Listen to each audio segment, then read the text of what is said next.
트럼프가 이란을 때린 이유요, 석유 때문이라고요? 그건 절반만 맞는 얘기예요. 인터넷에서는 미국의 거대한 석유 세력이 세계를 좌우한다는 말이 돌아요. 근데 실제 전문가들한테 물어보면 고개를 젓거든요. 핵 문제, 중동 패권, 군사 전략, 이유가 한두 개가 아니래요. 근데 더 무서운 건요, 이게 지금 여러분 기름값이랑 직결된다는 거예요. 미국이 이란을 때린 공식적인 이유부터 볼게요. 첫 번째, 핵무기예요. 이란이 핵폭탄 재료인 고농축 우라늄을 약 441kg이나 쌓아뒀거든요. 이 정도면 핵탄두 10개에서 11개를 만들 수 있는 양이에요. 미국 중동 특사는 이란이 이걸 자랑까지 했다고 말했어요. 그러니까 미국 입장에서는 더 늦기 전에 막아야 한다는 거죠. 두 번째, 인권이에요. 2025년 12월부터 2026년 1월까지 이란에서 엄청난 규모의 시위가 터졌어요. 사망자만 최소 3,117명에서 최대 7,007명이에요. 이란 국민들이 목숨을 걸고 거리로 나온 거예요. 여기까지 들으면 그럴듯하죠? 핵무기 위험하니까 막고 시위대 도와주려고 개입한 거라고요. 근데 이상한 점이 하나 있어요. 시위가 한창일 때 미국이 뭘 했는지 아세요? 아무것도 안 했어요. 지켜만 봤어요. 이란 국민들이 피 흘리면서 정권에 맞서고 있을 때 미국은 손 놓고 있었거든요. 그러다가 2026년 2월 28일 갑자기 미국이 이스라엘이랑 합동으로 이란을 선제 타격했어요. 하메네이까지 암살했어요. 잠깐만요. 명분이 인권이라면서 시위 때 왜 안 도와줬어요? 핵이 이유라면 진작 때렸어야 하는 거 아닌가요? 왜 하필 그 타이밍이었을까요? 참고로 이란은 1979년 이슬람 혁명으로 친미 왕정을 뒤집고 세워진 나라예요. 태생부터 반미인 나라라서 미국과 협상한다는 것 자체가 정권 존재 이유를 부정하는 거거든요. 명분이 진짜라면 시위 때 도왔어야 했어요. 근데 안 했거든요. 그럼 진짜 이유가 뭘까요? 인터넷에서 가장 많이 도는 답이 하나 있어요. 석유요. 석유 얘기를 하려면 먼저 숫자를 봐야 해요. 미국은 석유 매장량이 세계 9위예요. 근데 생산량은 1위거든요. 하루에 약 1358만 배럴씩 뽑아내요. 바위층에서 짜내는 셰일 오일 덕분이에요. 생산은 잘하는데 땅속에 묻혀있는 양은 부족한 거예요. 그럼 매장량 1위가 어디냐? 베네수엘라예요. 약 3,032억 배럴이요. 그리고 4위가 이란이에요. 약 1,578억 배럴. 자, 여기서 소름 돋는 패턴이 하나 있어요. 2026년 1월 3일 미국이 CIA 정보에 델타 포스까지 투입해서 베네수엘라 대통령 마두로를 체포했어요. 그러자 부통령 로드리게스가 바로 미국의 협력 의사를 밝혔어요. 근데요, 트럼프가 손잡은 게 민주화 지도자 마차도가 아니에요. 마두로 최측근인 로드리게스랑 손잡은 거예요. 마차도는 2025년 노벨 평화상까지 받은 사람이거든요. 민주주의를 위해 싸운 사람은 무시하고 마두로 옆에 있던 사람이랑 거래한 거예요. 그리고 마두로 잡아간 다음부터 어떻게 됐는지 아세요? 인권 얘기, 부정선거 얘기, 마약 얘기 한마디도 안 해요. 대신 미국 석유 기업들이 베네수엘라에 재진출하기 시작했어요. 매장량 1위를 이렇게 먹었어요. 그 다음은요, 4위, 이란이에요. 카르그 섬이라는 데가 있어요. 이란 석유 수출의 거의 전부, 최대 90%를 처리하는 섬이에요. 미국은 이 섬을 폭격했어요. 군사시설 90곳 이상을 파괴했고요. 트럼프는 뭐라고 했냐면 석기 시대로 돌려놓겠다고 했어요. 매장량 1위 베네수엘라를 먹고 4위 이란의 석유 수출 거점까지 때렸어요. 이 두 나라를 동시에 장악하면 미국은 석유 생산량 1위에 매장량까지 지배하는 거예요. 석유 패권 완성이죠. 여기까지 들으면 석유가 답 같죠? 근데 전문가들은 고개를 젓습니다. 석유가 이유라면 카르그선만 때리면 됐어요. 근데 왜 하메네이를 죽였을까요? 왜 핵시설을 때렸을까요? 석유만으로는 설명이 안 되는 게 있어요. 전문가들이 보는 진짜 그림은 훨씬 더 복잡합니다. 그리고 더 무서워요. 전문가들이 보는 그림은 3층 구조예요. 1층은 핵이에요. 아까 말한 핵폭탄 재료, 고농축 우라늄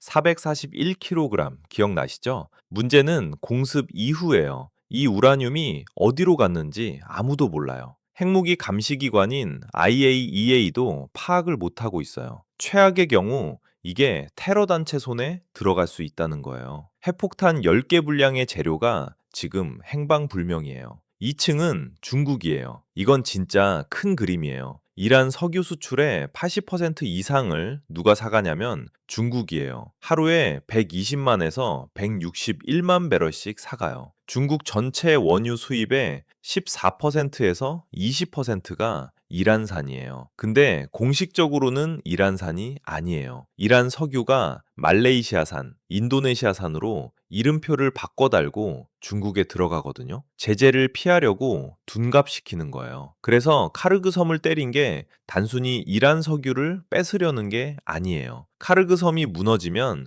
중국으로 가는 에너지 줄이 끊겨요. 이란 석유를 치면서 동시에 중국 에너지 공급망을 직격한 거예요. 여기서 타이밍을 보세요. 트럼프가 2026년 3월 31일부터 4월 2일까지 베이징에 갔어요. 시진핑이랑 정상회담을 했어요. 그리고 그 직후에 이란 공습이 본격화됐어요. 시진핑이랑 담판을 짓고 나서 행동에 옮긴 거예요. 3층은 중동 패권이에요. 아까 말씀드렸죠? 이란은 1979년 혁명으로 세워진 반미 국가예요. 이 나라는 미국과 협상하는 것 자체가 정권 존재 이유를 부정하는 거예요. 구조적으로 대화가 안 되는 상대라는 거죠. 그러니까 미국 입장에서는 군사적 해결 말고는 방법이 없다고 본 거예요. 정리하면 이래요. 이란을 치면 석유 확보, 핵 위협 제거, 중국 에너지줄 끊기. 한 번의 공격으로 세 마리 토끼를 잡는 구조예요. 석유는 이유 중 하나일 뿐이고 핵 확산 차단에 중국 견제에 중동 패권 재편까지 전부 하나로 엮여 있는 거예요. 이 복잡한 게임판에서 한국은 어디에 서 있을까요? 여기서부터가 진짜 무서운 부분이에요. 이게 남의 나라 얘기 같죠? 근데 여러분, 기름값이 왜 올랐는지 지금부터 소름 돋을 거예요. 이란이 호르무즈 해협을 막았어요. 사상 최초로요. 호르무즈 해협이 뭐냐면 중동 석유가 세계로 나가는 좁은 바닷길이에요. 세계 원유 물동량의 20%가 여기를 지나가요. 근데 한국 원유의 약 70%가 이 바닷길을 통과해요. 여기가 막히면 한국이 직격탄을 맞는 거예요. 그러면 미국이 도와줄까요? 트럼프가 뭐라고 했는지 아세요? 한국은 우리에게 별 도움이 되지 않는다. 한국을 콕 집어서 이렇게 말했어요. 그리고 또 하나 했어요. 호르무즈 해협은 석유 수입하는 나라들이 스스로 지켜라. 미국이 지켜줄 생각이 없다는 거예요. 비용이든 군사든 너네가 알아서 하라는 거예요. 상황이 더 심각한 게요. 이란이 호르무즈 해협에 통행료를 매기겠다고까지 했어요. 바닷길 막아놓고 돈까지 내라는 거예요. 결과가 뭐냐면요. 유가가 급등하고 있어요. 한국 물가가 오르고 있어요. 나라 살림의 수입 지출 장부인 경상수지도 압박받고 있어요. 트럼프가 이란을 친 이유가 석유든 핵이든 중국 견제든 결과적으로 지금 여러분 지갑에서 돈이 빠져나가고 있어요. 남의 나라 전쟁이 내 주유소 가격을 올리고 있는 거예요. 그래서 이걸 어떻게 봐야 할까요? 석유 때문이냐고요? 맞기도 하고 틀리기도 해요. 석유는 이유 중 하나일 뿐이에요. 핵폭탄 재료가 행방불명이 된 것도 이유고, 중국한테 가는 에너지 줄을 끊는 것도 이유고, 반미 국가인 이란을 중동판에서 빼는 것도 이유예요. 진실은 하나가 아니었어요. 여러 이해관계가 섞여서 한꺼번에 터진 거예요. 그리고 그 결과는 지금 여러분 기름값으로 돌아오고 있어요. 이 구조가 앞으로 어떻게 흘러갈지 다음 영상에서 더 깊이 파볼게요. 구독 눌러두시면 놓치지 않아요.